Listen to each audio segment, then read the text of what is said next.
Hey everybody, I want to talk about a product and platform that I absolutely love and our latest sponsor, Interseller, the prospecting and outreach platform of choice for recruiters and sellers. Whether you're doubling down on business development or recruiting talent, Interseller does all the heavy lifting of finding contact data, automating the email and follow-up process, and syncs all that rich data into 20 plus CRM and ATS platforms. Reach out now and get going on a 2-week free trial and let them know you heard about it from Adam on the podcast today. Check out the link on the website. Appreciate it. Welcome to the podcast, where we introduce you to incredible humans who share their journeys with the mission to inspire you to harness your own inner tenacity to drive your life and career forward. And now, your host, Adam Posner.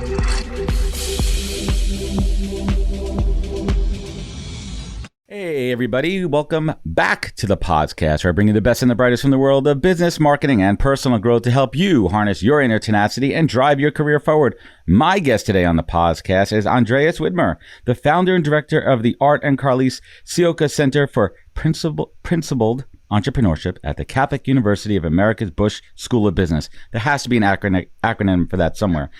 There he loves to teach and mentor students to find their true calling. And previously, Andreas led high-tech companies, bringing more than 100 leading-edge technology products to market in the process. He also led several organizations focused on enterprise solutions to poverty.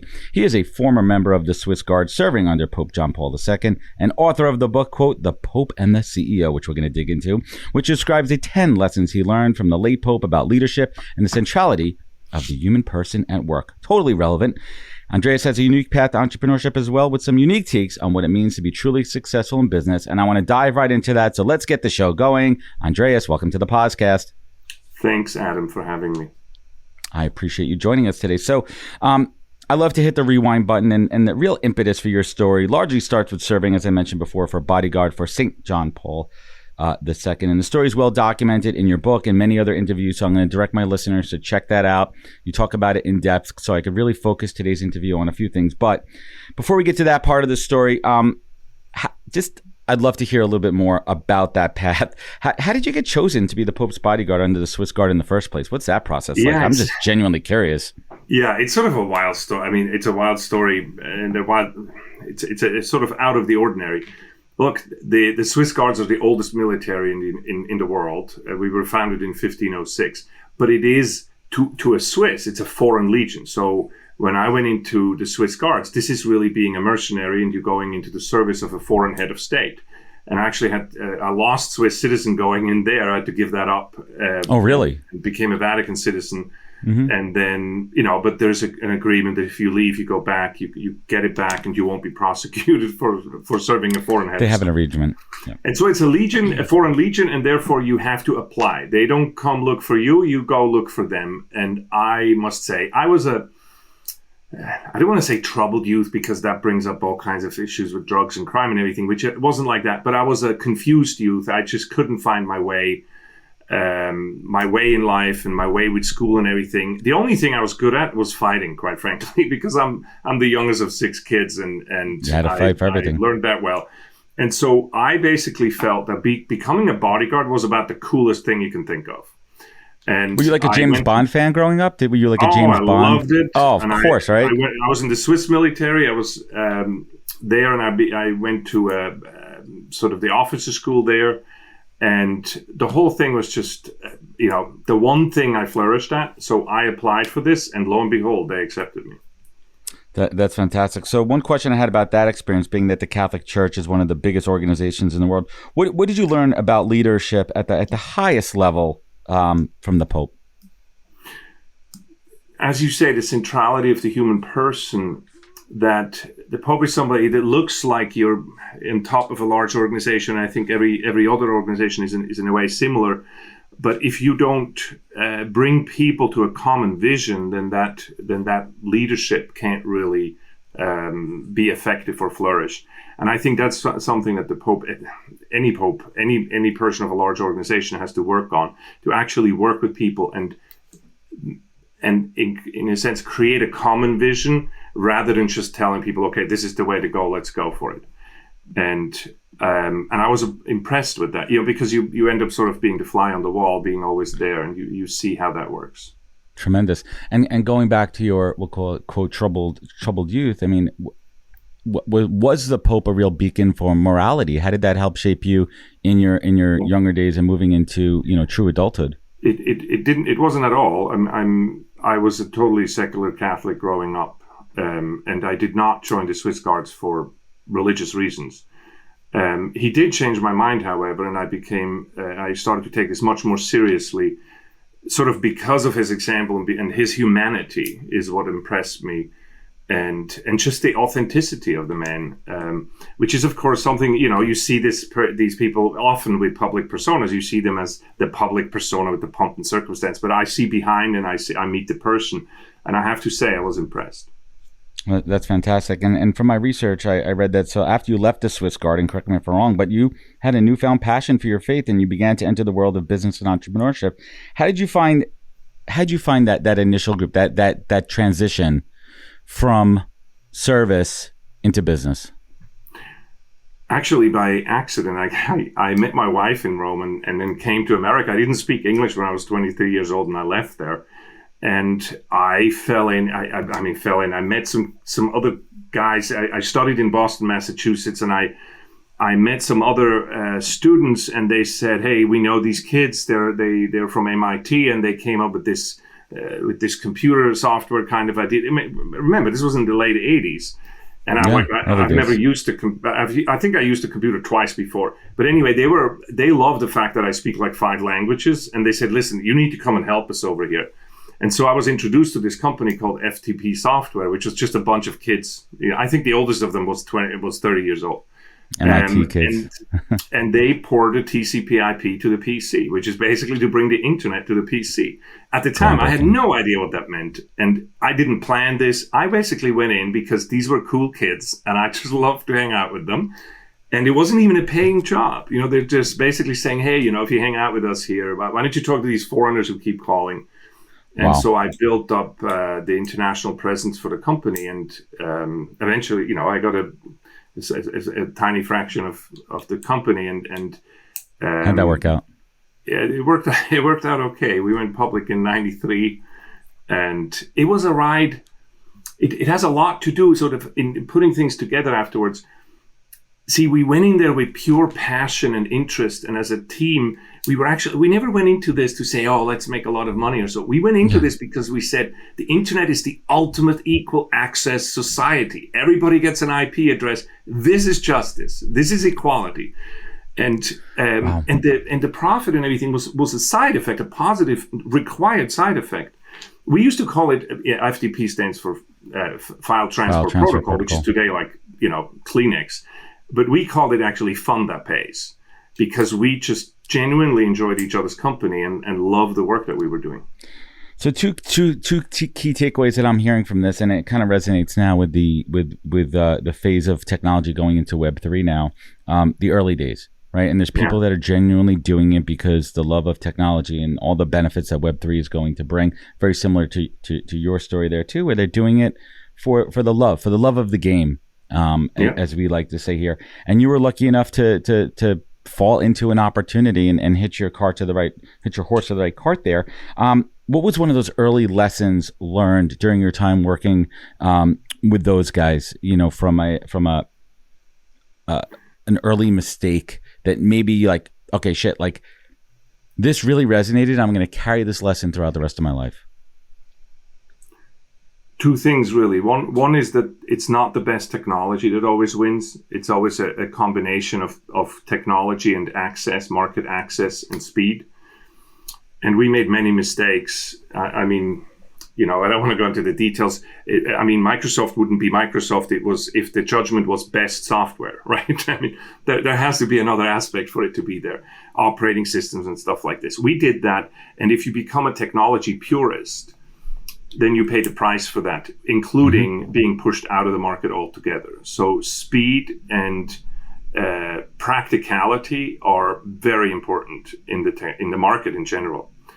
Tremendous. The other thing that I learned has to do with this kind of now I would call it a profit obsession or a financialization of the market, that as soon as we went public and everything focused on Wall Street, things went south. Of course, we lost always. the heart, we lost the soul, and it's very painful to see that, but it was a big lesson. And thank you for sharing it. So shifting gears, or I should say traveling down the road, when did this concept of principled entrepreneurship become like centrally important to you? And I'd love if you could break it down what that means for folks out there who do not know. Yeah.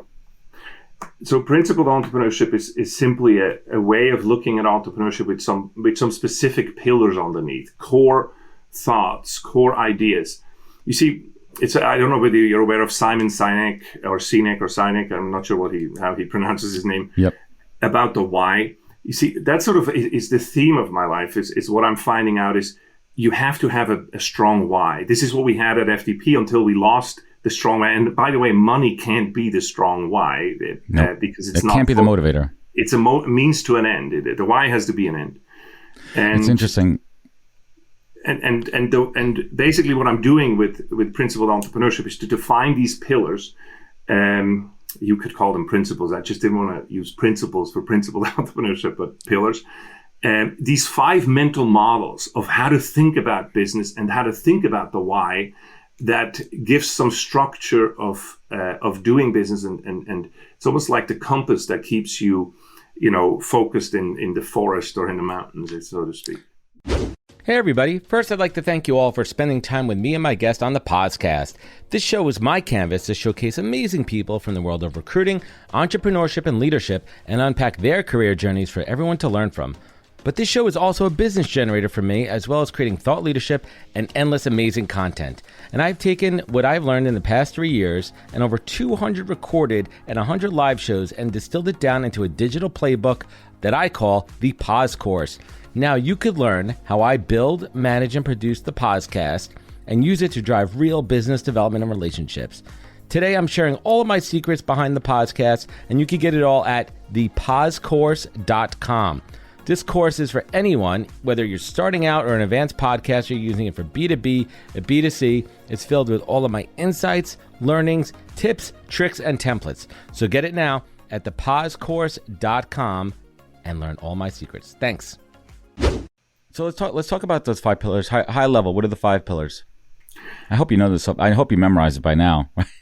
Yeah, I've done this for a few times. It's actually what I teach, right? It's sort of, the book talks about what I teach. So the first one is the most important insight in this, and that is, let's not forget that the economy exists for people, not people for the economy. One of my biggest frustrations or pet peeves, if somebody says it's only business, nothing personal. That's stupid. It's all personal. It's all personal. There's only you and me. The companies come and go. And so we should never forget this. Business asks a very simple question. How may I help you? That has 2 people in it, you and me. That's all there is to this. Now, I need to use my talents to add value and so on. And that value is profitability and all that. That's not beside the point, but that's the secondary thing. The first thing of the why is that the economy exists for people. And that sort of is a true north, so to speak. And then the second thing is that what we do why do we work? We actually don't work to make money. We actually work to reach our excellence. It's we don't just play sports to win the game. We actually play sports to become the best at what we can do, right? And I think that's very important. And creativity is something so uniquely human that animals can't create. Animals don't come up with penicillin or the internet or a rocket that goes to the moon, but we humans can. And so this creativity is a uniquely human aspect. And I think that's something to understand, that first and foremost, what we need to do at work is to be creative. And if we're not creative anymore, we're going to lose the soul of it, which, by the way, has to do with the current sort of deflation, with the great exodus or whatever they call it, and the disengagement at work is because we stopped understanding what work ought to be all about.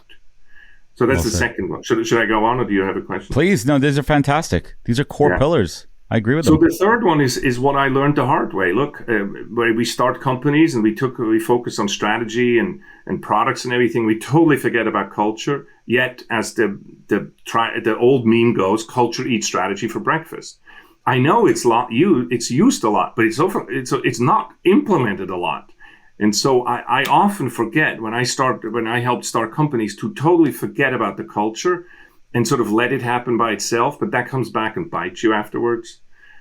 And so I write about that. And then the other thing is this great misunderstanding about the free market that we have to keep in mind. Principal entrepreneurs always try to create win-win solutions. That's the definition of a free market. I don't have to be on this podcast, and you don't have to invite me. And the people who listen to this right now don't have to listen. This is all based on win-win. And if you want to add value for somebody, you sure make better that it's worth their effort, right? Or that it creates value for them. It's just important to understand that all around this has to be good for the employees, for the investor, for the customer, for the channel, for everybody involved. Win-win solutions. And we often forget this in our culture. We draw business as being these selfish bastards. And we call, and this is, again, one of my pet peeves, we think the economy is a zero-sum game. This is this whole idea where people come with, we need to redistribute wealth and this and that. You know what? It's like wealth is like pizza. Money is like a pizza. And there's some people who think that we need to slice the pizza in 100 pieces because there's 100 people around the table. I have news for you. The economy is a pizza shop. Just make more pizza. And you know how we make pizza? By work, by creating value for others. If you want to solve poverty, bring more people into access to business and networks like that. Great. It's teach someone to fish. I mean, that's the old adage. Exactly. I mean, you have to create opportunities. You can't just hand people money. Yeah. This sounds like a simple thing, but look, I've been teaching at a business school now for 10 years, and for 10 years I'm fighting this, and it just won't go away, this idea that the economy is a zero-sum game. It's one of the biggest misconceptions of our time. And then the last pillar, the fifth pillar, is sort of my admonition to everybody to think like an entrepreneur. Always think like an entrepreneur. There's two kinds of people in the world. There's harvesters and creators. Just make sure you're always a creator first. Because if you move into the harvesting mode, this is when you're getting some of these very bad side effects and very bad outcomes. Humans are creators. Stay a creator. Yeah, and thank you so much for breaking those down. They're critically important. And a couple key takeaways there. You speak about win-win. How do you advise folks to seek out win-win relationships? Are there green flags, red flags? Well, if you don't know why, so it's the value proposition to the customer, and if you're BSing about your value proposition, that's certainly not a good way to start. I run an entrepreneurship center, so I have a lot of people come to me with business ideas, and we do a lot of startup stuff. And it's the win-win goes out the window as soon as you start with the product first, and then with the customer. You create a solution that's looking for a problem. And I think that's one of the key issues in the startup world. In the established business world, it's this harvester mentality where you're cutting every corner to get every last penny out of something. And that's, in a sense, to say, well, let's not leave anything on the table. I actually want to leave something on the table because my goal is actually enduring value, not sucking every dollar out of every deal that I have that month. Especially in the beginning. Yeah. Yeah, that's tremendous. And I want to talk about the experiences that led to you founding the Seven Group, and you talked about poverty in one of those pieces too. What's the unique approach here? So the unique approach is that we are facing for the first time in the human history the opportunity to eliminate abject poverty.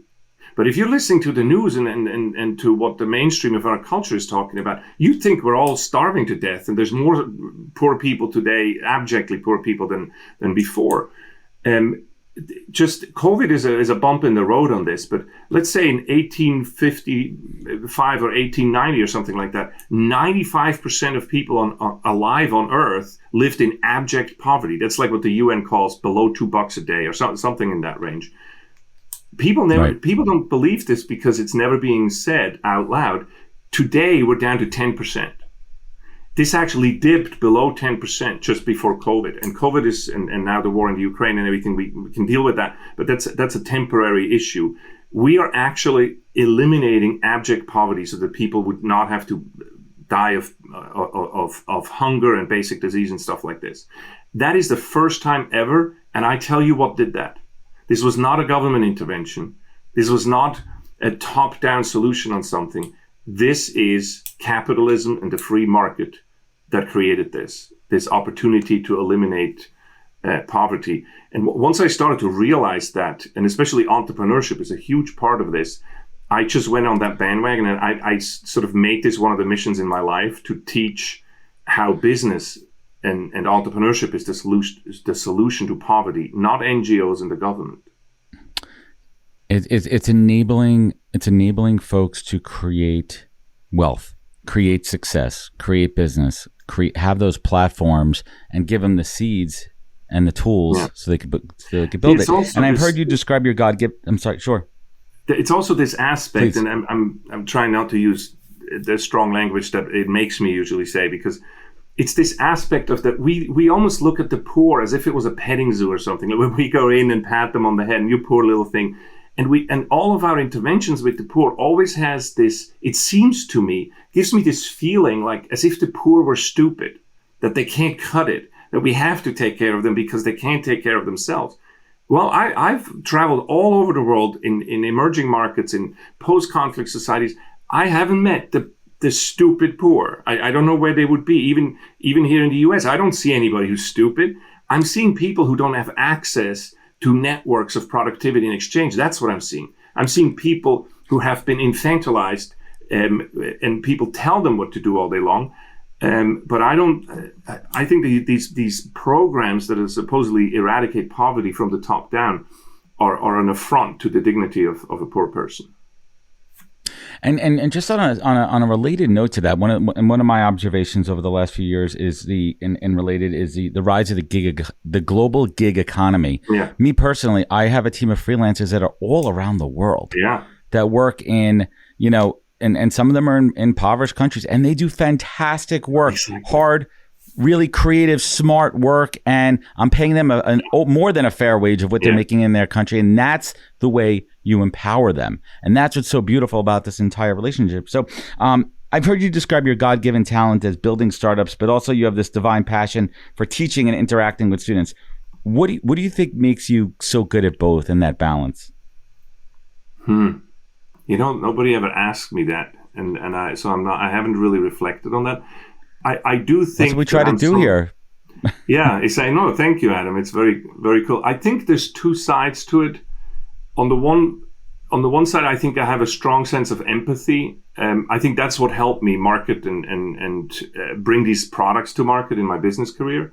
That I have an empathy where I can interact with people, and work and sort of understand what the need is and speak in a way that they understand. I can explain technology in a way that makes sense to the consumer and why they would need it.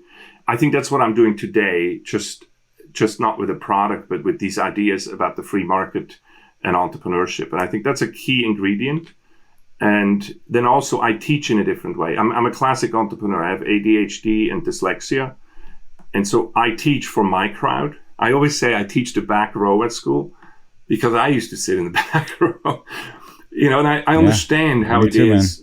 And I understand how it is not to measure up to the world standard of how to memorize things and how to remember things exactly. And I teach to that. And so I guess I stick out in that sense. And that's your superpower. So let's talk about the book for a moment here. And the central issue is how 67% of U.S. employees have mentally checked out at work. And in it, you describe this as a management rather than employee issue. And for anyone out there who's doing buzzword bingo, we call this quiet quitting. I'd love if you could elaborate. I mean, I'm a recruiter by trade. I'm a podcast host by passion. I'm a recruiter by trade. So this is something that really sits close with me. And, my take is disengagement. And my take is also around people having passions outside of work and getting back to the, moving away from this old school working mentality into our work should have a purpose and we should feel good about what we do every day. I love your thoughts on this. Or I just said it all. That's, I mean, what you're saying, and you may be a stronger expert at this than I am because you're dealing with the people who are on the move, and so to speak. But what I'm seeing is what we let go of is the actual meaning of work itself. Think about the two dominant paradigms today. You have the Friedman crowd who says the only objective of a business is to create a profit, which is not exactly what Friedman said. What Friedman said, I understand that, but that's what's stuck. And then the other side is sort of the CSR crowd who says you have to give back, right? What I notice is that both of these actually don't talk about work itself. They talk about the outcome of work. They actually both talk about profit. And so, but if I'm asking you to do something all day and the only thing I care about is the outcome of that, then that doesn't really leave, that makes you feel like you're a means to an end. You feel used. This is this whole feeling of commodity, like a commodity, cog in the wheel. Yeah, exactly. I would like to focus and work with companies to say, look, we need to come up with an explanation that the work that we do itself matters. That work itself is the thing that I actually look forward to. This is my experience in the startups. I think this is what you feel as well. If you have a startup where the work itself is what's fulfilling to me. I have a why in this work and I have people work with me and we can see how we all flourish with our talents. And I'm telling you, the experience of being on a team like this, where the sum is more than the parts of it, it's like flying, man. It's an experience I wish on everybody. But if you go into one of these numb offices or office spaces where you're just really basically being treated as a cog, I don't blame anybody for checking out because that's just the normal human thing to do. Yeah, disengagement. And it's always interesting, too, because if you see it all over LinkedIn and other parts of social media, blaming management, but management are people, too. Like these are folks themselves who are disengaged. Exactly. So where does the buck stop? I mean, it has to rise to the top and central leadership. I do a bit of both in my work. So I work with students and people out there who work for companies and in companies to help them find a deeper meaning in their work. And so sort of to say, focus on your talents and looking at how you can develop with your talents and with the work and find meaning through that, to sort of find your excellence and then grow in that excellence. And you can actually do this in pretty much any environment. But I also work with teams, with leadership, and say, look, you have to change your language, change your approach to your employees. Instead of these silly employee, what do they call them, performance reviews? I mean, come on. That's like an extension of school with a grade report or something. That certainly doesn't encourage creativity. I'm saying let's do flourishing. Let's work with people about their life plans to say, how is your life going? How are you flourishing? How can I make you better at what you need to do? And invest in and look at the people's strengths and talents and invest in those. We need to make sure that our employees see us as having their back and being at their side rather than being in front of them. So again, it gives this zero-sum impression. When you manage by fear and rules, then you're creating a fight or flight culture all the time in your company. And that is a part of what takes the toll on engagement. Tremendous. And another overlap I noticed is that you believe our employees are the only sustainable competitive advantage in a company, and I couldn't agree more. Right? Like, what makes you different? And people say the people. Okay, well, let's dig into that. Yeah, we invest in all. Look, I mean, I've done it myself. I'm not accusing. If you're listening to this and you feel I'm accusing you, I'm not. I accuse myself. I've done it myself. Okay, I'm just telling what I learned. We all have. And we've invested into all this technology, and we think there's ROI and everything, and yet the only investment with infinite ROI is the human person. How much have you invested in your people? And I'm not saying, oh, I train my people in this and that. No, I'm saying, how much have you invested in your people to make them flourishing and happy employees and bring the team together in an effective way? That's not saying singing, standing in a circle and singing Kumbaya. I'm saying to actually make them better at what they're doing and happier in what they're doing. That's an investment, has infinite return. I love it. And I couldn't agree more. So let's bring it home here. What is important to you when I say the word legacy, and I'm talking about your personal legacy, how do you define it? What are your thoughts around legacy? Like, when you leave this planet, how do you want people to talk about you, and what do you want them to say about you? Look, nobody does business alone, and nobody does life alone. We're one big team here. And the greatest motivation you can have and the greatest joy that you can have is to work with a team and, in a sense, help others. I want my legacy to be that I helped a lot of people grow and become better at who they are, to find themselves and live out who they are more strongly, which of course then helps you do this yourself. And so my North Star is this belief in human excellence and human flourishing. I do not think that humanity is a curse on the world. I actually think that we are actually a part of the solution, not the problem. I love it. Tremendous. And you even stole my last question. So this is my masterclass. This show for me is my masterclass. 235 plus episodes of interviewing experts like yourself from different walks of life, different backgrounds, different perspectives. And I love to share that with my audience. So I'll ask you this. What is the single greatest piece of advice that you've ever received, Andreas, that you take action on every day of your life? Your life is about getting somewhere together. So the best advice I've ever received is try to focus on what we have in common when you're working with people and in the world in general, then rather than what separates us. I think right now, especially in our world, we're increasingly focusing on what is separating us, yet we're only going to win this together. And this, of course, applies in your family, on your team, and in your city and in the world. We need to find things that unite us. And one of the person who told me this is actually the person who I wrote this book about, The Art of Principled Entrepreneurship, the art, meaning Art Sioka. And he says, let's talk about the American dream, which, for example, in the United States is the great unifier. It's one of the highest resonating concepts across every division you could think of. And let's focus on that and work on what unites us rather than what divides us, because as humanity, as a society, divided we fall and united we stand.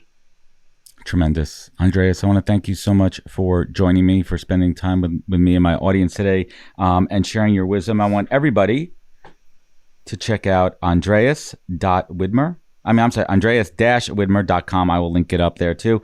Links to his book there. Andreas, where else could folks connect with you? Where could they learn more? I'm easy to find at my university's website, cua.edu, and the book is, and I have social media, Facebook, LinkedIn, and so on, and I look forward to hearing from everybody.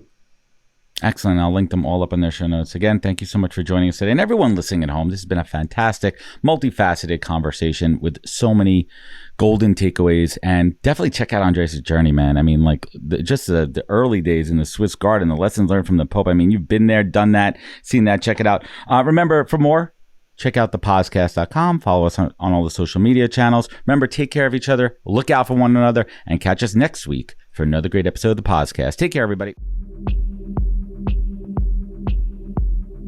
Wisdom is forever, but for us, it's time to go. Thank you for joining us. Luckily, we'll be back with our next episode soon, jam-packed with more incredible humans. Thank you for listening, subscribing, and sharing. To join the conversation, search the podcast on LinkedIn. And to catch up on past episodes and more info, please visit www.thepodcast.com.